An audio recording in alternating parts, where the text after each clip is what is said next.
Hey, what's going on, guys? We are here one more time with a new addition into the collection.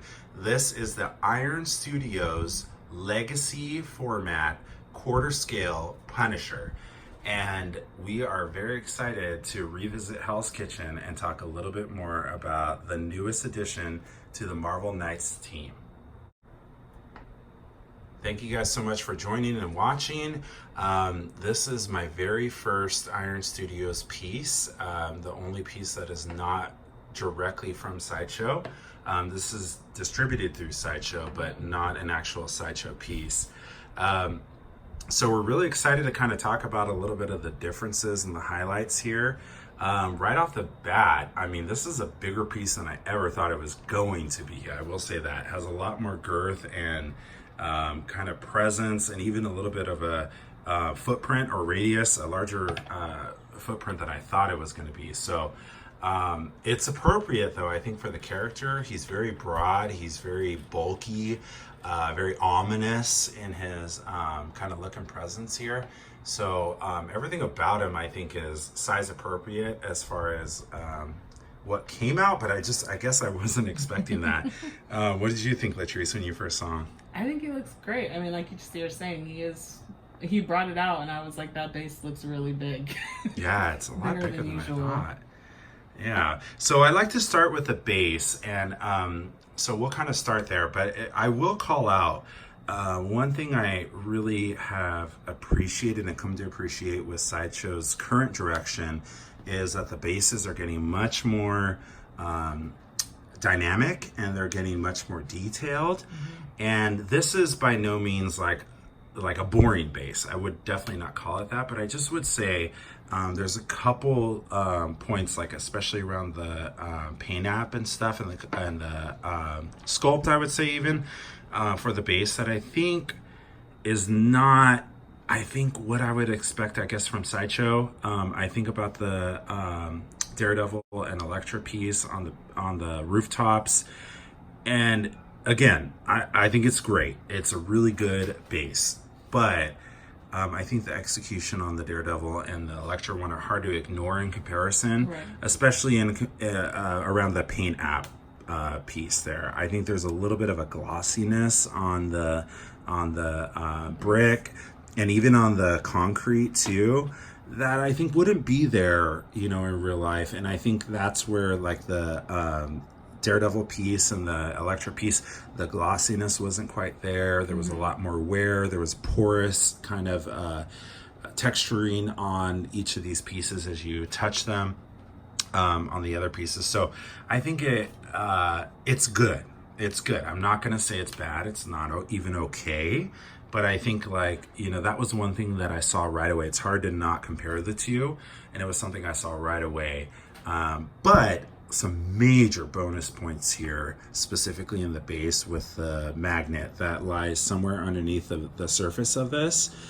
So you can see each of the metal pieces or metal gun shells are magnetized to the base. So you get to kind of mess around with them without ever having a worry about them falling off to the wayside, falling underneath a toe or of a boot, something like that. So that's a really cool component there.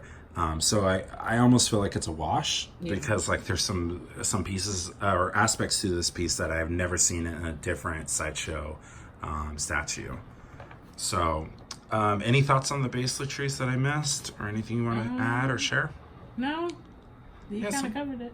Yeah, some really cool other pieces here. We got a underground pipe or whatever, and some wrought iron kind of pieces here.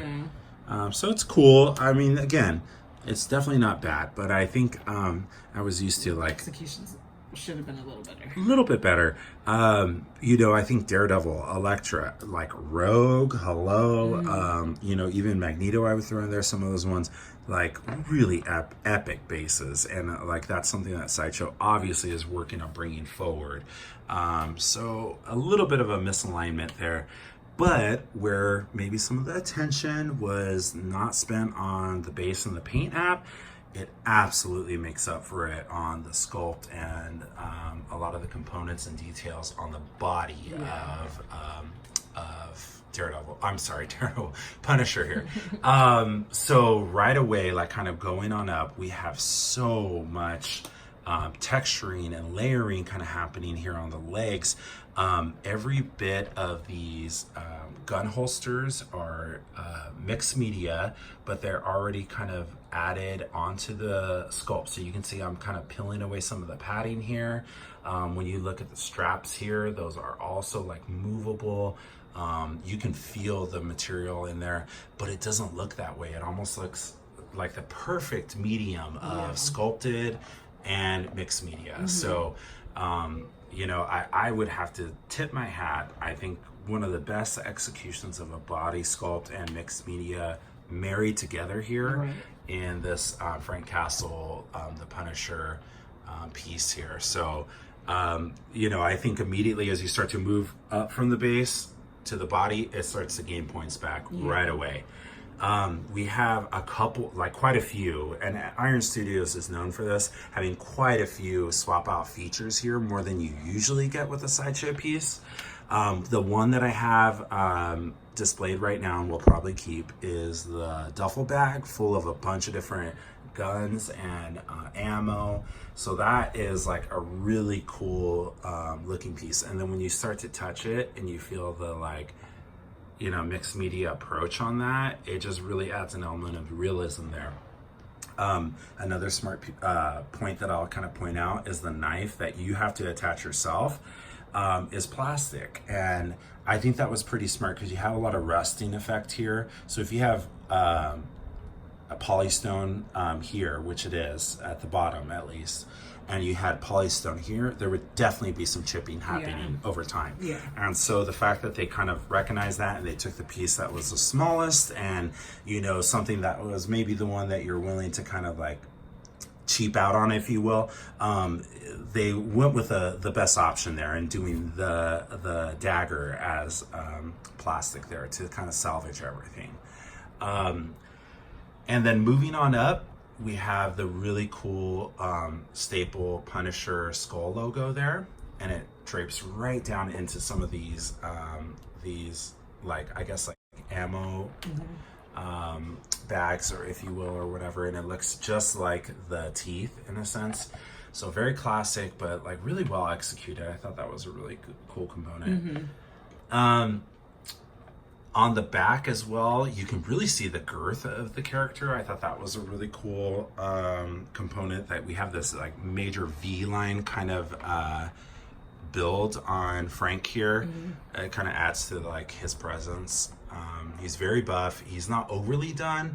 I don't feel like he is, you know, I think of like Thor, for example. Thor, Breaker of Brimstone, that guy is just like ripped upon ripped upon ripped. And like, he's definitely leaning in that direction, but by no means is he like overly done in a sense, especially when you look head on.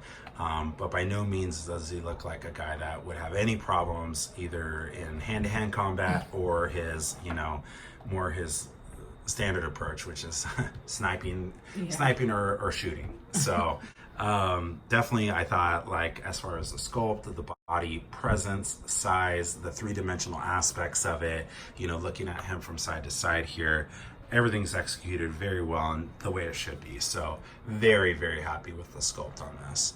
A lot of little tiny details in here too. I love the shotgun ammo here. I really love the switchblade up on the upper left hand, like collarbone kind of area.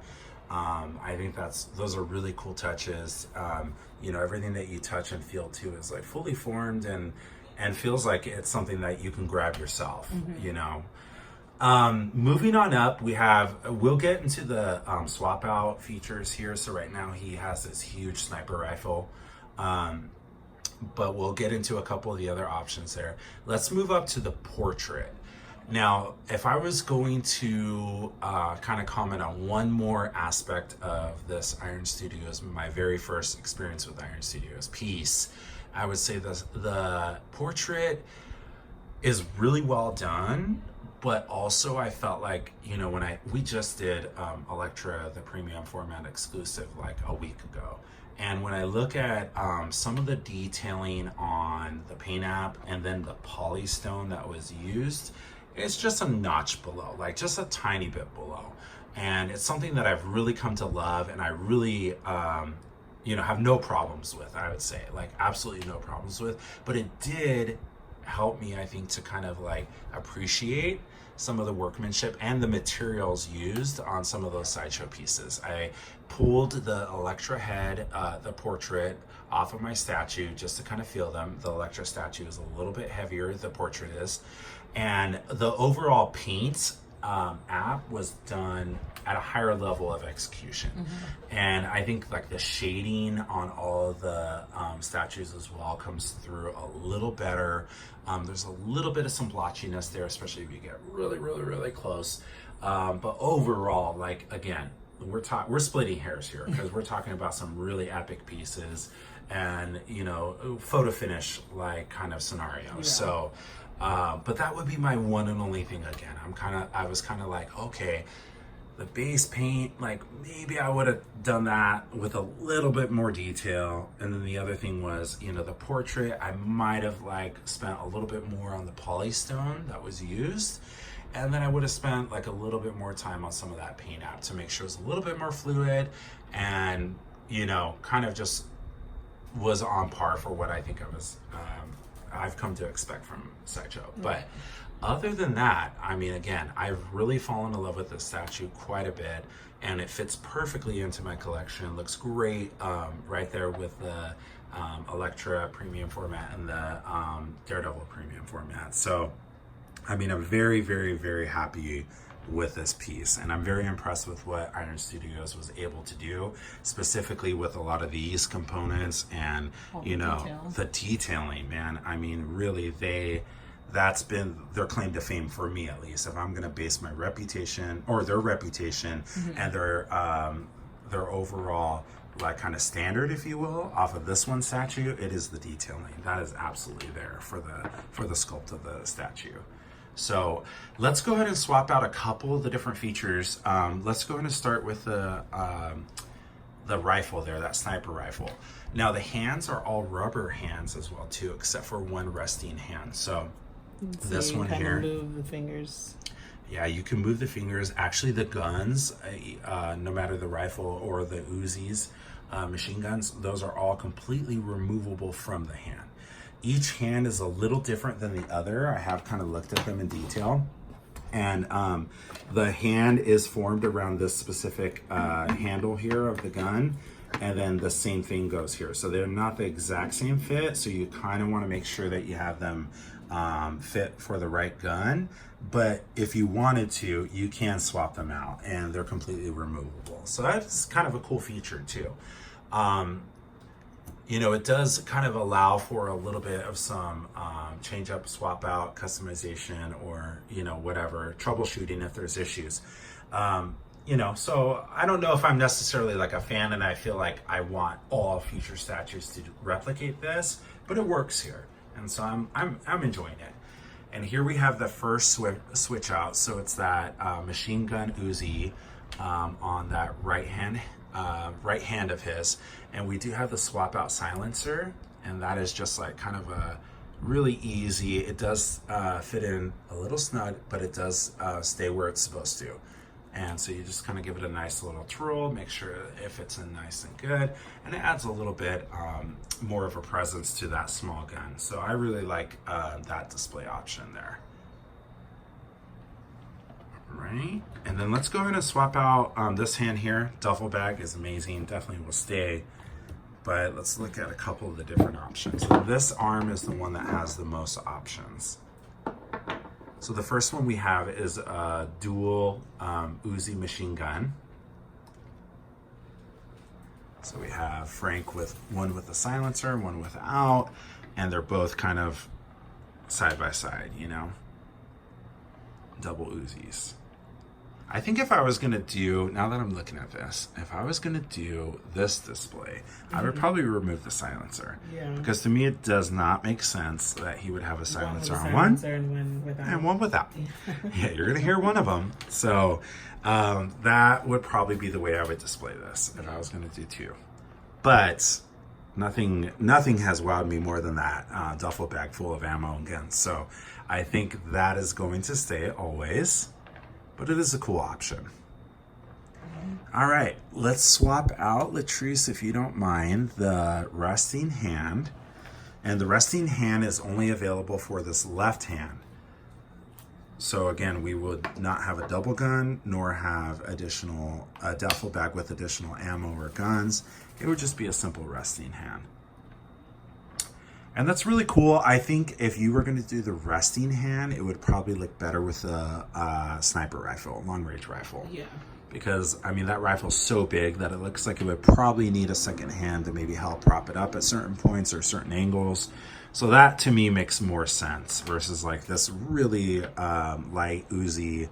Why not pick up another one, or that handgun that's in your holster there? You know, so it probably will look better with that kind of pair up.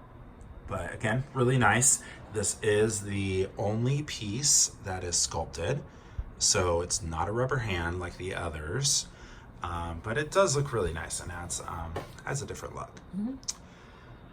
And last but not least, let's go in and swap out the portrait. So we have more of that modern portrait that you see right here, Latrice pulling off, but we do have one portrait available, which is more from the like late 80s, early 90s, and it's from, I believe, the Punisher Max line, which was like kind of more of that R-rated, if you will, line of comics that started back in the day with Marvel, where they were really tapping into the darker side of some of the street characters like Daredevil, like Frank Miller on Daredevil, you know, Elektra, Punisher, Moon Knight. There was a lot of these characters that were becoming very popular because they were offering something a little bit different, I think, to the Marvel readers. It was grounded a little bit more in reality, and there was a lot of violence, and there was a lot of real world kind of issues that were coming up. So here we have that same look for our Punisher. He has the white bandana, which is comic book accurate. I know in the pictures it was dark. It was either black or brown or dark navy blue, but in the comic books it actually was white. So this is comic accurate here. And then it has a attachable bandana piece there in the back, kind of like Elektra's. It has a small little key. I think it's a triangle shape, so you have to just make sure and fit it in correctly. And it has a little bit of that wind flow going on towards his left hand side. If I'm gonna nitpick between the two portraits, I would say the execution on the original one is a little bit better. There are a couple paint lines, especially around the bandana and stuff, that like could have been executed a smidge better, but again, overall it's a really nice looking portrait. I think that once you see it on the rest of the statue, it does look a lot better. I mean, when you're just holding it up, the portrait is a little bit lackluster, if you will, but once you kind of see it with the full gravity of the presence of the statue, it fits. And it does kind of shape a totally different story for you in your head. That this feels a little bit more retro, it feels a little bit more ruthless almost, if you will, or combative. I mean, he looks like he's gonna go into some hand-to-hand combat, or, you know, a little bit of a more extensive combat situation. So it definitely adds something different. And I think there's some people that are going to be in my age group, you know, that are going to be really excited to see this option, because it's going to bring them back to a Punisher that they remember from their childhood. So I can see this being a big piece, a big seller point for a couple of the buyers. So yeah, so that is our Iron Studios very first experience with Iron Studios legacy quarter scale Punisher statue. Is there anything else you wanted to add in there, Latrice, or anything I forgot to cover? I don't think so. I mean, it's just so detailed with all the little clips and, like you said, all the little mixed media pouches, and I mean, it just looks great. Really I actually like this portrait better than the other one. You do? Yeah. Okay. Like, now that I don't know why. Maybe it's just the bandana, but like, I don't know. I think it fits better. Yeah, I've swapped it like once or twice in my case, and I have really liked what I've seen. So I think this is one, like my Magneto statue, I think I will go back and swap it out. Or my Daredevil one too. I swapped that one quite a bit. So I think I might go back and actually change it up now and again. Maybe it's like, I don't know, the hairline on this one reminds me of Dracula. That's true. I don't know what it is, but I think I like this one better. On this more modern portrait. Yeah, that's true. Yeah, I mean, that's a very classic look for Frank Castle. Right. So, like, it's, you know, it's not a bad hairline as far as, like, accuracy goes, but that's a fair point I never really thought of. Yeah, this is much more that younger, vivacious, full hairline, 80s, like Frank Castle. Like, he hasn't had kids yet. But, yeah, I mean, I do like it, too. Yeah. It's grown on me, so... All right, guys. Well, thank you so much for taking the time to watch this video. If you are a Punisher fan, if you have this statue, thinking about it, or thinking about the other Sideshow statue, in fact, let us know what you think of this Iron Studios one. Let us know why you like this better or the Sideshow statue better, what your thoughts are between the two. It's very rare we have two of the same character kind of coming up like this almost simultaneously. So I'd love to hear your thoughts on that. Also, we are patiently waiting for our X-23 arrivals, one of the two of us. I keep seeing a bunch of other collectors getting theirs, and they're doing unboxing videos. I'm getting very jealous, very impatient. It's feeling like Thor all over again. So we are waiting, but stick with us. Make sure and hit subscribe because we have X-23 coming pretty soon. We are just waiting for our notifications. So stick with us if that's your thing, because we'd love to hear your thoughts on X-23 and this Punisher piece. Thank you guys for joining. Have a great day.